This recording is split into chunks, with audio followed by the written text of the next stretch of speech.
ಈ ಚಾನಲನ್ನು ಲೈಕ್ ಮಾಡಿ, ಸಬ್ಸ್ಕ್ರೈಬ್ ಮಾಡಿ. ಅಥಣಿ ತಾಲೂಕಿನ ಬಡ ರೈತರಿಗೆ ಮೋಸ ಮಾಡುವ ದಲ್ಲಾಳಿಕೋರರು ಹರಾಮಿ ದಂಧೆಗೆ ಇಳಿದಿದ್ದಾರೆ. ಭಾಗ 2. ಇದೇ ಅಥಣಿ ತಾಲೂಕಿನಲ್ಲಿ ಹಿಂದೆ ಒಂದು ಬಾರಿ ಕರ್ಮಕಾಂಡ ಭಾಗ 1ರಲ್ಲಿ ದಲ್ಲಾಳಿಕೋರರ ಮೋಸದಾಟವನ್ನು ನಾವು ಬಯಲು ಮಾಡಿದ್ವಿ.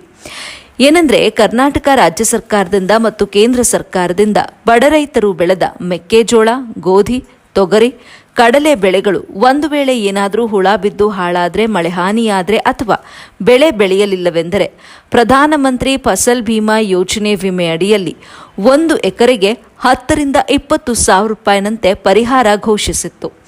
ಅದರಲ್ಲಿ ಅಥಣಿ ತಾಲೂಕಿನ ತಲಸಂಗ ಹೋಬಳಿಯಲ್ಲಿ ದಲ್ಲಾಳಿಕೋರರು ಮತ್ತು ಗ್ರಾಮ ಪಂಚಾಯಿತಿ ಪಿಡಿಒಗಳು ಸೇರಿಕೊಂಡು ಸ್ಥಳೀಯ ಬಡ ರೈತರಿಗೆ ದಲ್ಲಾಳಿಕೋರರು ಖುದ್ದಾಗಿ ಅವರ ಮನೆಗಳಿಗೆ ಭೇಟಿ ನೀಡಿ, ಸರ್ಕಾರದಿಂದ ನಿಮಗೆ ಪರಿಹಾರದ ಹಣ ಬಂದಿದೆ, ನಿಮ್ಮ ಆಧಾರ್ ಕಾರ್ಡ್, RTC ಉತ್ತರ ಮತ್ತು ಬ್ಯಾಂಕ್ ಪಾಸ್ ಪುಸ್ತಕವನ್ನು ಪಡೆದುಕೊಂಡು ತಾವೇ ಆನ್ಲೈನ್ನಲ್ಲಿ ಅರ್ಜಿಯನ್ನು ಹಾಕಿ ಸರ್ಕಾರದಿಂದ ಇನ್ಶೂರೆನ್ಸ್ ಕಂಪನಿ ವತಿಯಿಂದ ಪರಿಶೀಲಿಸಲು ಬಂದಂಥ ಸಿಬ್ಬಂದಿಗೂ ಕೂಡ ಕೈ ಬೆಚ್ಚಗೆ ಮಾಡಿ ಜಮೀನನ್ನು ಕೂಡ ನೋಡಲು ಬಿಡದೆ ವಾಪಸ್ ಕಳುಹಿಸುವ ಬುದ್ಧಿವಂತರು.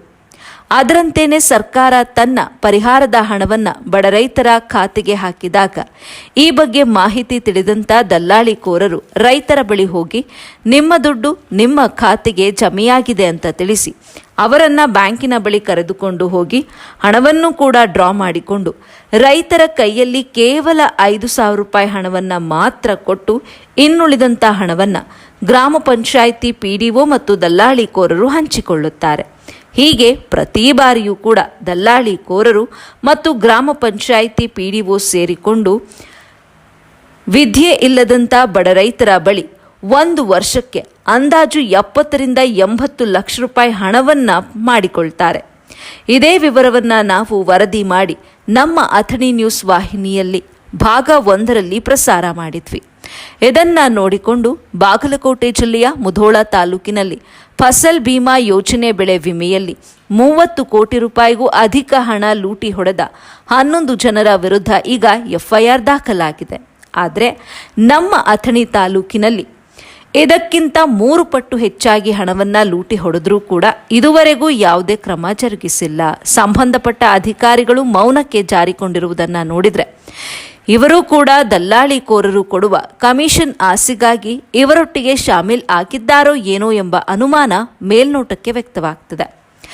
ಇಲ್ಲಿಯ ಸ್ಥಳೀಯ ರೈತರು, ಓ ದೇವರೇ, ನಮ್ಮ ಗೋಳು ಕೇಳುವವರು ಯಾರು?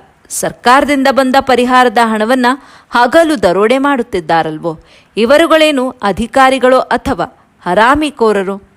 ಇವರು ನಿಜಕ್ಕೂ ಸತ್ಯ ಹರಿಶ್ಚಂದ್ರನ ಮೊಮ್ಮಗನೇ ಆಗಿದ್ರೆ ಇಂಥ ಹಣಬಾಕ ದಲ್ಲಾಳಿಕೋರರ ಮೇಲೆ ಮತ್ತು ಗ್ರಾಮ ಪಂಚಾಯಿತಿ PDOಗಳ ಮೇಲೆ ಕಾನೂನು ಕ್ರಮವನ್ನು ಇನ್ನೂ ಯಾಕೆ ಜರುಗಿಸಿಲ್ಲ? ಮುಧೋಳ ತಾಲೂಕಿನಲ್ಲಿ ನಡೆದಂಥ ಹಗರಣಕ್ಕೆ ಸಂಬಂಧಪಟ್ಟಂತೆ ದಾಖಲಾದ ದೂರು, ಇಲ್ಲಿ ಇಷ್ಟು ಬಾರಿ ದೂರು ನೀಡಿದ್ರೂ ಕೂಡ, ವರದಿ ಪ್ರಸಾರ ಮಾಡಿದ್ರೂ ಕೂಡ ಯಾರೊಬ್ಬರ ಮೇಲೂ FIR ಹಾಕುತ್ತಿಲ್ಲ ಅಧಿಕಾರಿಗಳು. ಯಾಕೆ?